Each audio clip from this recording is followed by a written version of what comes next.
اوپر کہ ایک انسان کے اندر کس طرح چینجنگ آتی ہے جب ایک انسان جناب محمد رسول اللہ صلی اللہ علیہ وسلم سے محبت کر لیتا ہے، جب ایک انسان جناب محمد رسول اللہ صلی اللہ علیہ وسلم کو اپنا رسول اور اپنا نبی مان لینے کے بعد جب اپنے نبی سے محبت کر لیتا ہے تو ایک انسان کے اندر کیسے چینجنگ آتی ہے، وہ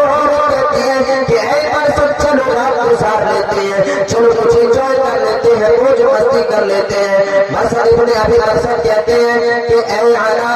میں تمہارے ساتھ رات نہیں گزار سکتا، میں تمہارے ساتھ انجوائے نہیں کر سکتا۔ وہ عورت کہتی ہے کہ اے مرسل تجھے کیا ہو گیا ہے، آج سے پہلے تو میرے بنا اپنی زندگی کو گزار ہی نہیں سکتا تھا، اگر ایک پل کے لیے اگر میں تمہیں نظر نہ آتا تو تم میرے لیے تو پریشان ہو جایا کرتے تھے۔ اے مرسل آخر تجھے کون سی چیز مل گئی ہے، وہ کون سی امانت مل گئی ہے، وہ کون سی دولت مل گئی ہے جس کی وجہ سے تم مجھے ٹکرا رہے ہو اور میرے ساتھ رات گزارنا نہیں چاہتے۔ میرے عزیز ساتھیوں، مرسل ابن ابی مرسل جواب دیتے ہیں کہ اے علا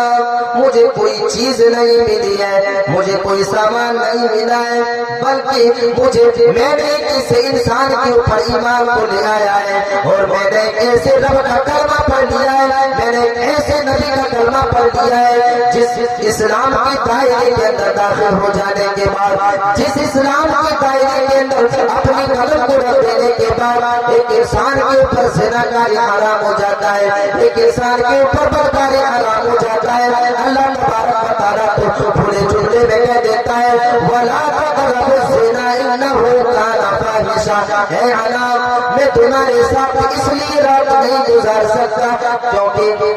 دین اسلام کو قبول کر لینے کے بعد ایک انسان کے اوپر یہ جائز نہیں ہے، ایک انسان کے لیے یہ جائز نہیں ہے کہ دوسرے عورت کے ساتھ ایک انسان ناجائز تعلقات قائم کرے، زناکاری جیسے عظیم برائی کا ارتکاب کرے۔ میرے عزیز ساتھیوں، اس حدیث سے آپ نے کیا سبق دیا، اس حدیث کے اندر آپ نے کیا غور و فکر کیا؟ میرے عزیز ساتھیوں، یہ سبق لینا ہوگا کہ آج دنیا کے اندر جو انسان اس طرح کی برائیوں میں ملوث ہے، علماء کرام اسی آیت کریمہ کو پڑھ کر کے اور اس کے ترجمے کو بتاتے ہیں، لیکن ایک زناکار انسان زنا جیسی برائی کو چھوڑ نہیں پاتا ہے، ایک شرابی انسان شراب جیسی برائی کو چھوڑ نہیں پاتا ہے، شراب جیسے گناہ کو چھوڑ نہیں پاتا ہے۔ میرے عزیز ساتھیوں، یہی آیت کریمہ جناب محمد رسول اللہ صلی اللہ علیہ وسلم نے سرزمین عرب کے لوگوں کو پہنچایا تھا، جو آیت کریمہ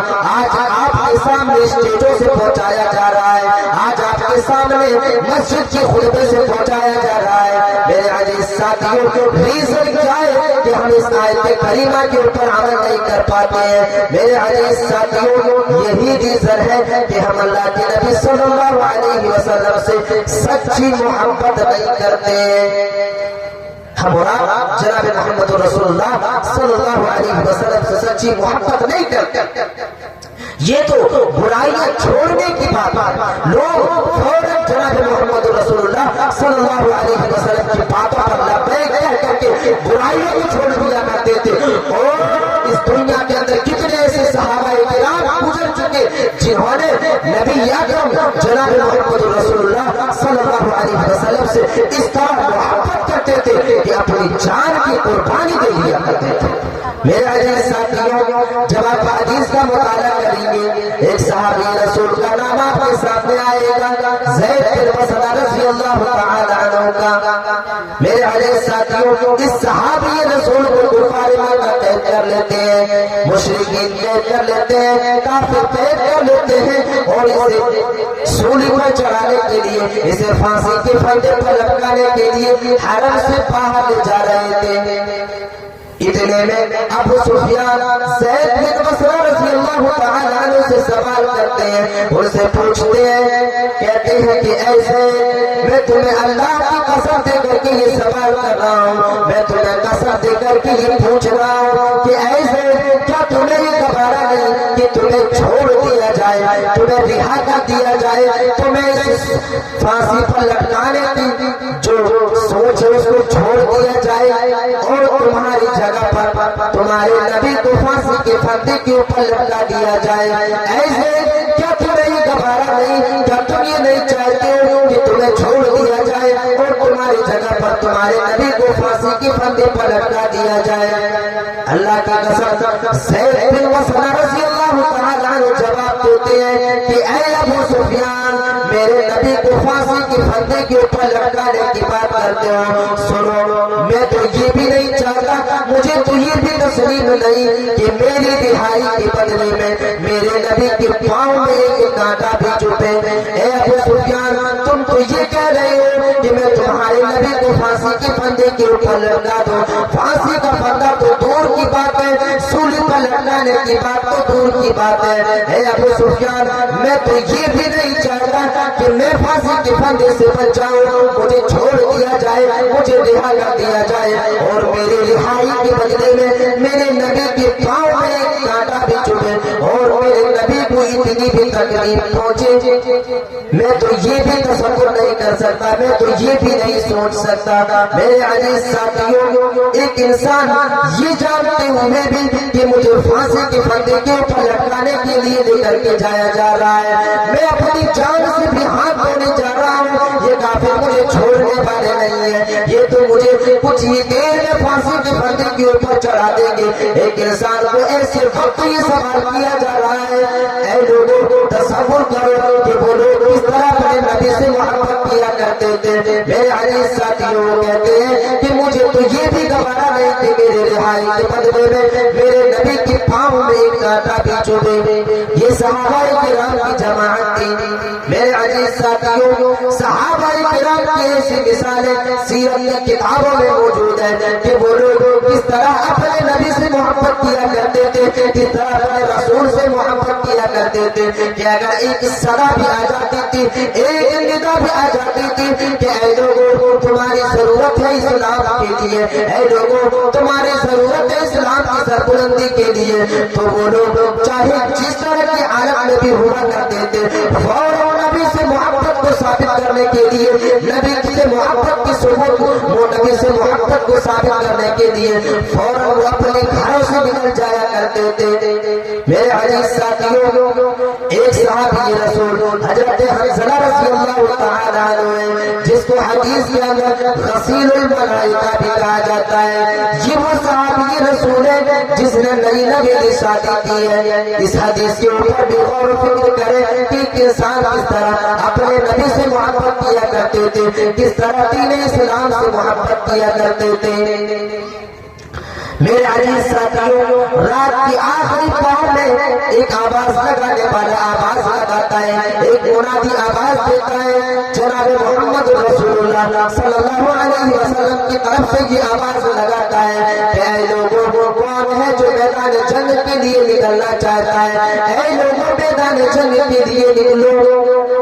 جیسے ہی آواز حضرت حنظلہ رضی اللہ تعالی عنہ کے کانوں سے ٹکراتی ہے، فوراً اٹھ کے بیٹھ جاتے ہیں۔ ابھی پہلی رات نئی نبی کی شادی کی ہے، اپنی بیوی کے ساتھ پہلی رات ہے اور پہلی ہی رات کی آخری پہر میں یہ صدائیں ان کے کانوں سے ٹکراتی ہے، یہ آواز ان کے کانوں سے ٹکراتی ہے، فوراً وہ اپنے گھر سے نکلتے ہیں، تلوار کو اپنے ہاتھوں میں دیتے ہیں اور اپنی بیوی سے کہتے ہیں کہ اے میری بیوی، میدان جنگ کے لیے پکارا جا رہا ہے، میں میدان جنگ کے لیے نکل رہا ہوں، نبی سے محبت کو ثابت کرنے کا وقت آ گیا ہے، اے میری بیوی میں میدان جنگ کے لیے جا رہا ہوں۔ میرے عزیز ساتھیوں، وہ بیوی بھی اجازت دیتی ہے، وہ بیوی بھی کہتی ہے کہ اے میرے شوہر سرتاج، میں تو روک نہیں رہا، میں تو صرف اتنا کہہ رہا ہوں کہ اے میرے شوہر سرتاج غسل کر لیا جائے، اے میرے شوہر سرکار آپ غسل تو کر لیں۔ میرے عزیز ساتھیوں، حضرت حنظلہ رضی اللہ تعالی عنہ جواب دیتے ہیں کہ اے میری بیوی، کہیں مجھے نہانے میں دیر نہ ہو جائے، کہیں مجھے غسل کرنے میں دیر نہ ہو جائے، اتنے میں کہیں جنگ کا پاسا پلٹ نہ جائے۔ حضرت حنظلہ رضی اللہ تعالی عنہ نہانے سے بھی انکار کر دیتے ہیں، غسل کرنے سے بھی انکار کر دیتے ہیں اور میدان جنگ کے لیے نکل جاتے ہیں۔ میرے عزیز ساتھیوں، میدان جنگ کے اندر اس طرح جوان مردی سے لڑتے ہیں، میدان جنگ کے اندر اس طرح کافروں سے مقابلہ کرتے ہیں، اس طرح مشرکوں سے مقابلہ کرتے ہیں۔ حدیث کے اندر آتا ہے کہ لڑتے لڑتے حضرت حنظلہ رضی اللہ تعالیٰ عنہ میدان جنگ میں شہید ہو جاتے ہیں۔ میرے عزیز ساتھیوں، یہ صحابہ کرام کی جماعت تھی،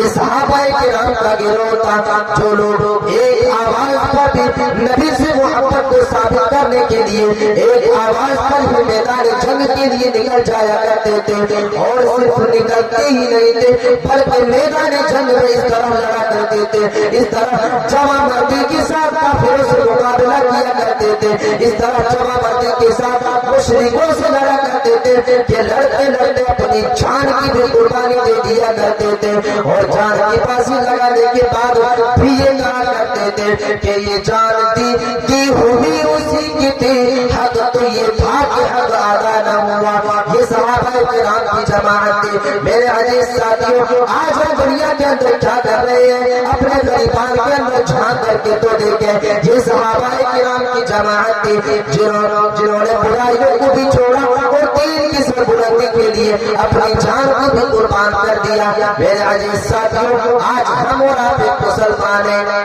ہمارے سامنے اگر علماء کرام گناہوں سے توبہ کرنے کی بات کرتے ہیں تو ہمارے اندر اتنی پاور ہی نہیں ہے، ہمارے دل کے اندر نبی سے اتنی محبت ہی نہیں ہے، ہمارے اندر دین اسلام سے اتنی محبت ہی نہیں ہے کہ ہم گناہوں کے ارتکاب سے بچ پائیں، ہم گناہوں سے بچ پائیں، ہم گناہوں سے توبہ کر سکیں۔ ہمارے اندر اتنی پاور ہی نہیں ہے،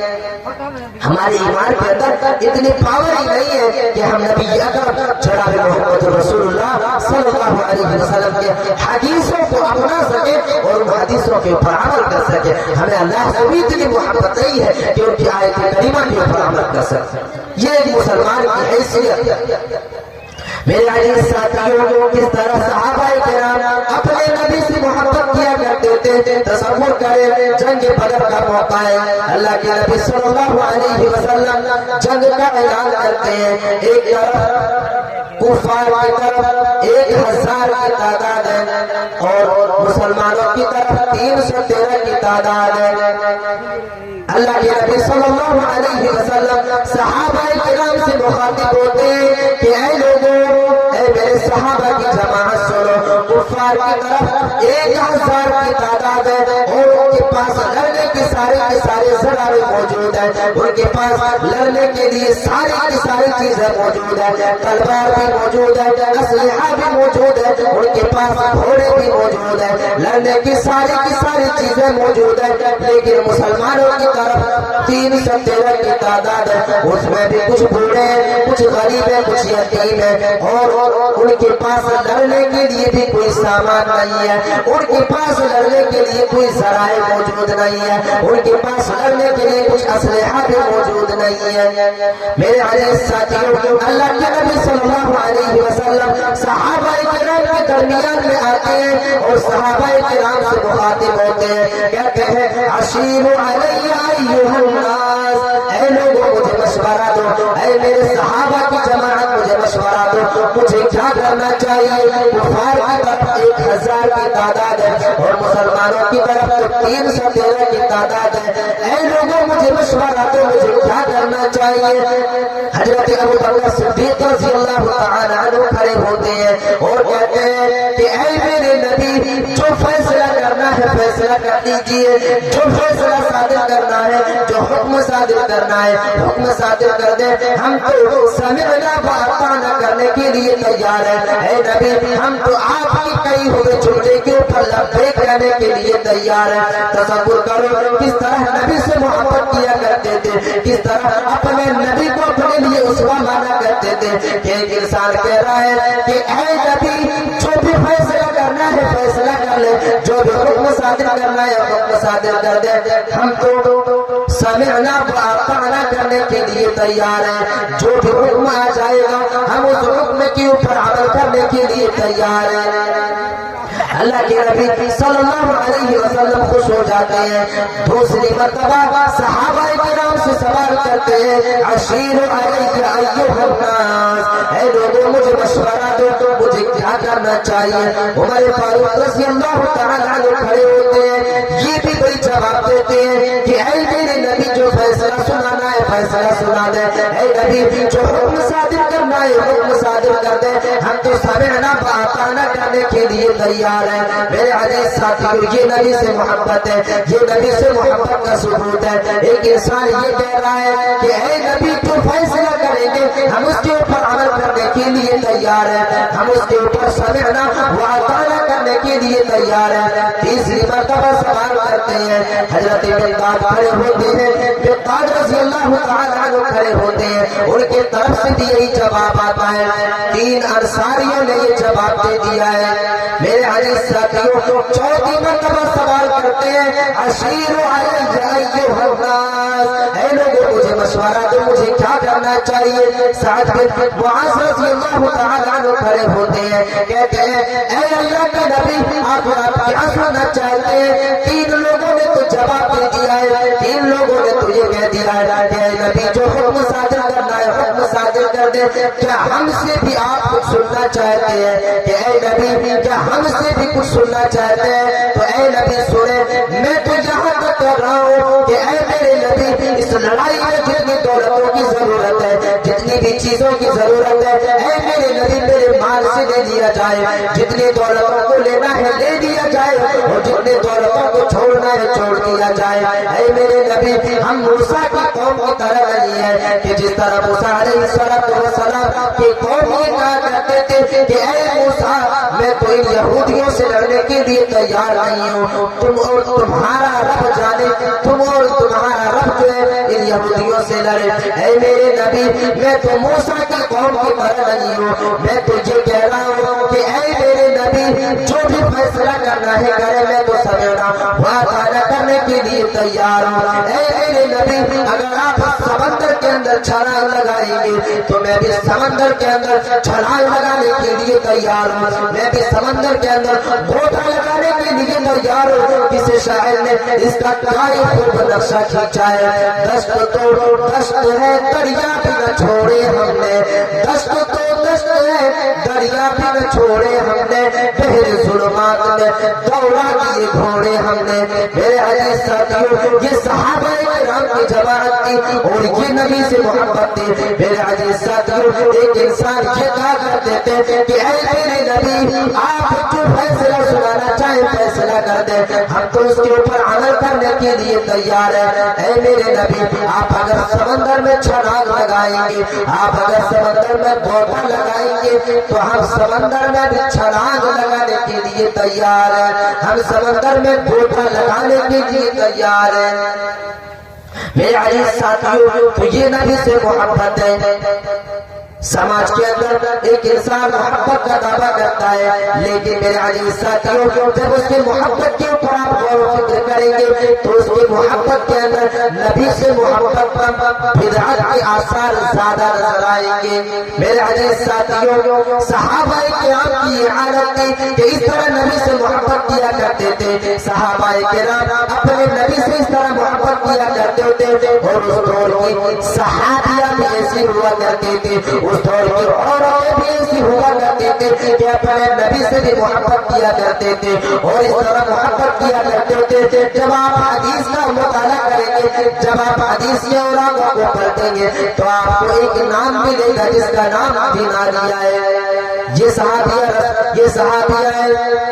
اور انہوں نے نبی سے محبت کا ایک جو پیمانہ بتایا ہے. میرے عزیز ساتھیوں، یہ وہ صحابی ہے اور یہ وہ صحابیہ ہے جنہوں نے نبی سے محبت کو ثابت کرنے کے لیے، اس دین سے محبت کو ثابت کرنے کے لیے اپنے شوہر کو میدان جنگ میں بھیج دیتی ہیں اور اپنے باپ کو بھی میدان جنگ میں بھیج دیتی ہیں، اپنے بھائی کو بھی میدان جنگ میں بھی بھیج دیتی ہیں، اپنے بیٹے کو بھی میدان جنگ میں بھیج دیتی ہے. جنگ احد کا موقع ہے،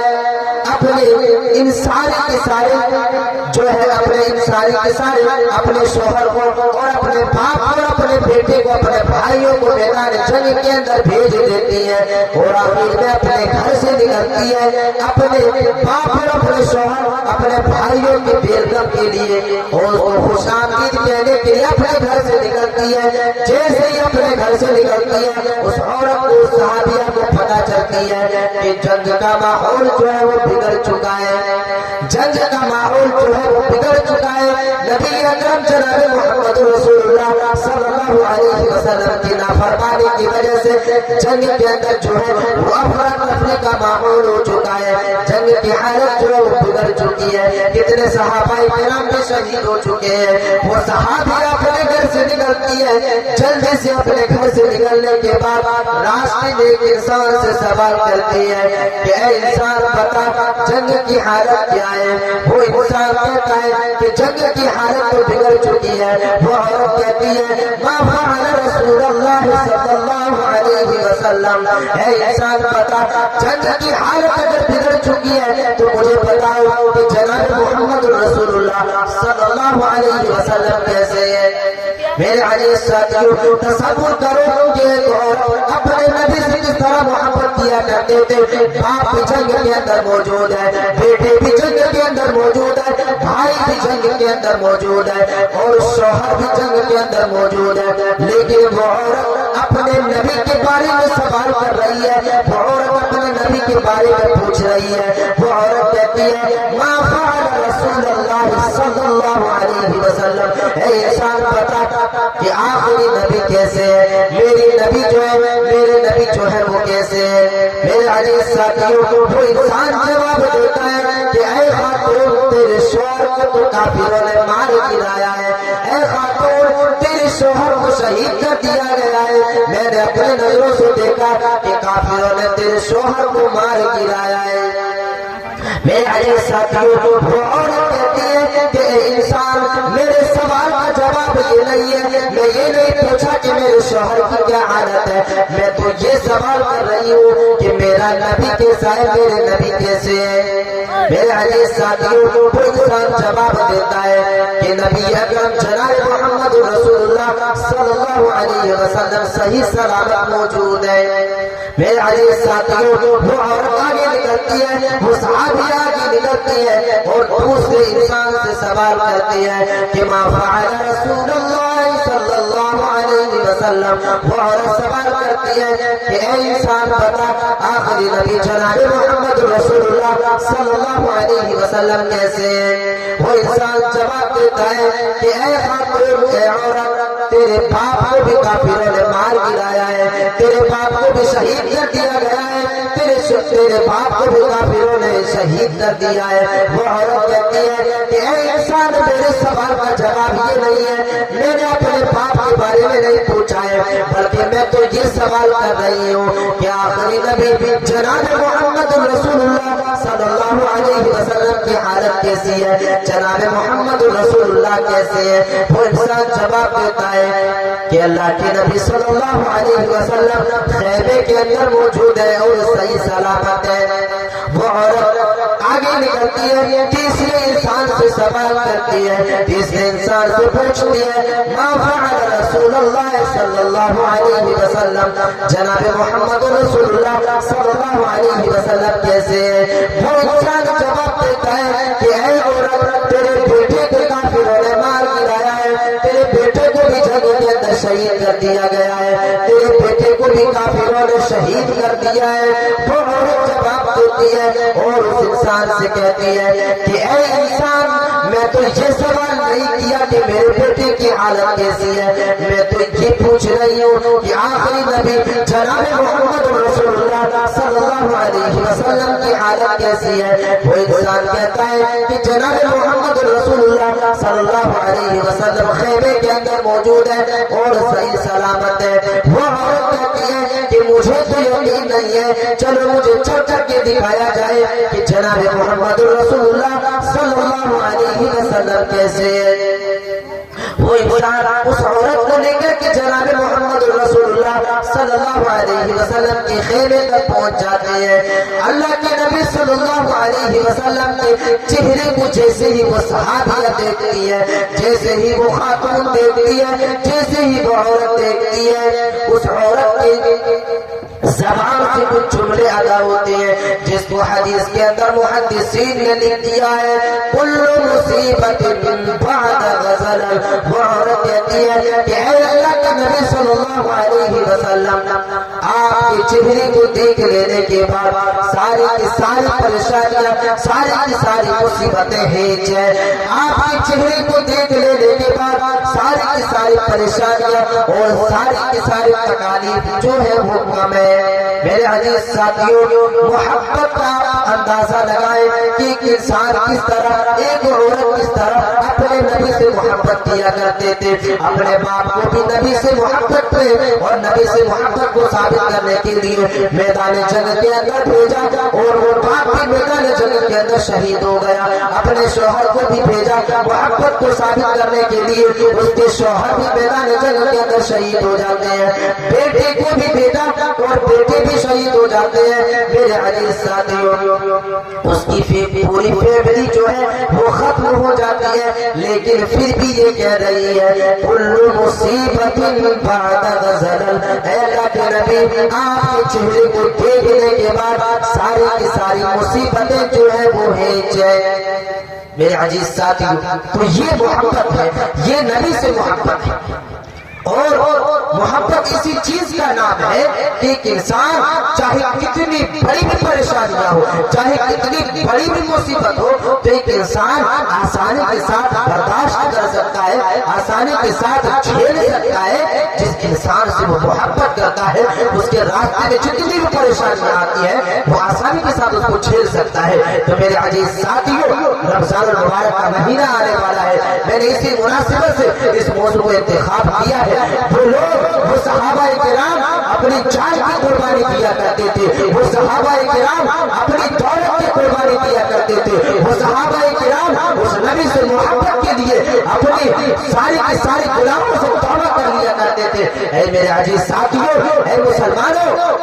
رمضان المبارک کا مہینہ آنے والا ہے. نبی سے محبت کو ثابت کرنے کے لیے اگر آپ زنا جیسی برائی میں ملوث ہیں تو آج زنا سے توبہ کریں, اور آج ہی یہ توبہ کریں کہ آج کے بعد زنا کے قریب نہیں جائیں گے. اگر آپ شراب پیتے ہیں تو شراب کو الوداع کہہ دیں, شراب کو توبہ کریں. رمضان المبارک کا مہینہ آنے والا ہے. نبی سے محبت کو ثابت کرنے کے لیے شراب نوشی کو چھوڑیں, شراب سے توبہ کریں, اور جناب محمد رسول اللہ صلی اللہ علیہ وسلم سے محبت کو ثابت کریں. رمضان المبارک کا مہینہ آنے والا ہے, برکت کا مہینہ آنے والا ہے. میں آپ سے یہ کہتا ہوں کہ اگر آپ جوہ جیسی برائیوں کے اندر ملوث ہیں تو جوہ جیسی برائیوں سے توبہ کرنے کی کوشش کریں, اور اس رمضان المبارک کی جو آمد ہے اور اس کی مہمان نوازی کے لیے آپ تمام کی تمام برائیوں سے توبہ کرنے کی کوشش کریں اور توبہ کریں. میرے عزیز ساتھیوں, یہ نبی سے محبت ہے. ایک انسان اگر برائیوں سے بچتا ہے اور یہ سوچ کر کے بچتا ہے تو میرے نبی نے اس چیز سے روکا ہے, میرے نبی نے زنا سے منع کیا ہے, میرے نبی نے شراب سے منع کیا ہے, میرے نبی نے جوا بازی سے منع کیا ہے. اگر انسان یہ سوچ کر کے ان ساری برائیوں سے بچتا ہے, حرام خوری سے بچتا ہے اور چغلی خوری سے بچتا ہے, ایک انسان اگر سود خوری سے بچتا ہے تو میرے عزیز ساتھیوں, یہ نبی سے محبت ہے. اور یہی سچی محبت ہے کہ ایک انسان ان ساری کی ساری برائیوں سے توبہ کر لے اور ان ساری کی ساری برائیوں سے بچ جائے. تو میرے عزیز ساتھیوں, میں آخر میں اللہ تبارک و تعالیٰ سے دعا کرتا ہوں, اور میں اللہ تبارک و تعالیٰ سے یہ دعا کرتا ہوں کہ پروردگار عالم, یہ برکت والا مہینہ, یہ رحمت والا مہینہ جو آنے والا ہے, پروردگار عالم اس مہینے کے اندر ایک انسان کو متقی اور پرہیزگار بننے کی توفیق عطا فرمائے. پروردگار عالم جو انسان اس طرح کی برائیوں میں زناگاری اور جھوٹا جیسی شراب نوشی, سود خوری اور چغل خوری میں ملوث ہے, پروردگار عالم تو ان تمام کے تمام گناہوں سے توبہ کرنے کی توفیق عطا فرمائے. پروردگار عالم جب تک اس دنیا کے اندر زندہ رکھے, قرآن و حدیث کی اصولوں کے اوپر زندہ رکھے, اور جب خاتمہ ہو تو خاتمہ بالخیر ہو. آمین. وآخر دعوانا الحمد للہ رب العالمین, والسلام علیکم ورحمۃ اللہ وبرکاتہ.